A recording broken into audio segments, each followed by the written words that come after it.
လောကလူတွေဟာမအိပ်ရလို့အိတ်ဆေးတောက်ရတဲ့ပုံကိုယ်တွေရောမရှိဘူးလားစိတ်ငြိမ်သေးဆိုပြီးတော့တောက်နေရ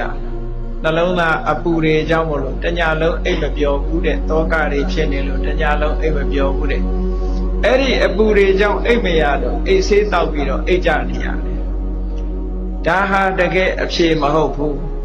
တကယ်အိတ်ဆေးကတော့မြတ်စွာဘုရားရဲ့တရားတော်ဟာဖြစ်တယ်ဘယ်ချိန်ဒီတရားတော်ကိုလိုက်နာကျင့်ကြံကြိုးကုပ်အားထုတ်မယ်ဆိုရင်လောဘတွေလျှော့ချနိုင်မယ်ဒေါသတွေလျှော့ချနိုင်မယ်မောဟတွေလျှော့ချနိုင်မယ်နောက်ဆုံးလောဘဒေါသမောဟတွေကင်းပြီးတော့နှလုံးသားရဲ့ပူလောင်မှုတွေအကုန်ကင်းသွားရင်ဘယ်နေရာမှာပါနေစိတ်နှလုံးဟာအေးချမ်းနေမှာပဲဖြစ်တယ်ဒါကြောင့်မို့တရားချစ်ခင်သူတော်စင်ပြိဿအပေါင်းတို့တွေဟာစိတ်နှလုံးအေးချမ်းသာယာမှုရှိမှသာလေချမ်းသာစွာအိပ်စက်ရတယ်ဆိုတဲ့အဓိပ္ပာယ်ကိုအပြည့်အဝရကြမှာဖြစ်တယ်။တမန်အပြင်ကြည့်ပြီးတော့တို့တွေဟာချမ်းသာစွာအိပ်စက်ရတယ်လို့ဖြေလို့ရှိရင်မပြည့်စုံတဲ့စကားမျိုးသာဖြစ်တယ်ဟော။အဲ့ဒါလို့သဘောကျပြီးတော့တို့တွေဘာလို့ရမလဲချမ်းချမ်းသာသာအိပ်စက်ရခြင်းရဲ့အဓိပ္ပာယ်ပြည့်စုံအောင်ဘာလို့ရမလဲနှလုံးသားကိုပူလောင်စေတတ်တဲ့ရာဂတွေဖယ်ရှားဖို့ကြိုးစားရမယ်ဒေါသတွေဖယ်ရှားနိုင်အောင်ကြိုးစားရမယ်မောဟတွေဖယ်ရှားနိုင်အောင်ကြိုးစားရမယ်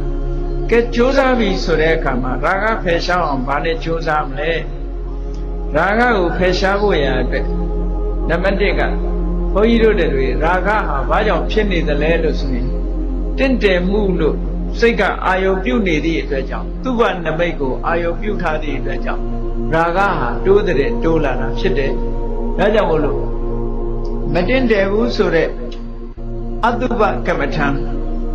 ဗမာစကားထဲမှာအတုပလို့ဆိုလို့ရှိရင်မသာသွားတတိယနေတာမျိုးဖြစ်တတ်တယ်နော်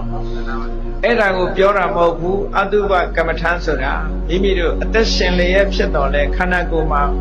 တင့်တယ်မှုမရှိတာတွေကိုဆင်ញင်စဉ်းစားတတ်ရမယ်။ကျွမ်းရှာဝယ်သဘောတွေကိုဆင်ញင်စဉ်းစားတတ်ရမယ်။ဘယ်လိုဆင်ញင်စဉ်းစားတတ်မလဲဆိုရင်ကြည်လေကိုယ်ခန္ဓာကိုယ်မှာမတင့်တယ်ဘူးကျွန်းစပွဲဆိုတာဟာ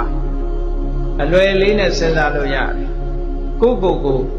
တ်လားတလားနှစ်လားရေမချိုးမျက်နှာမသိပဲနေကြည့်ပေါ့။ဝှက်ကြိုင်တဲ့အနတ်တွေထွက်လာမလားနံစော်တဲ့အနတ်တွေထွက်လာမလားစဉ်းစားကြည့်ပေါ့။ခန္ဓာကိုယ်ရဲ့သဘာဝတကယ်တော့လှပတက်တယ်တာမဟုတ်ဘူး။အပြင်ကဝဆဆင်းရင်တာတို့ဖိလိမ့်တာတို့ဒါတွေကြောင့်မို့လို့လူတွေဟာလူကြားထဲမှာဝင်လို့ရနော်အဲ့ဒါလို့မတက်မတဲရွံစပွဲသဘောတွေကိုဆင်ញင်စဉ်းစားခြင်းဖြင့်အတုပတင်ညာကိုနှလုံးသွင်းခြင်းဖြင့်ရာဂကိုဖယ်ရှားနိုင်တယ်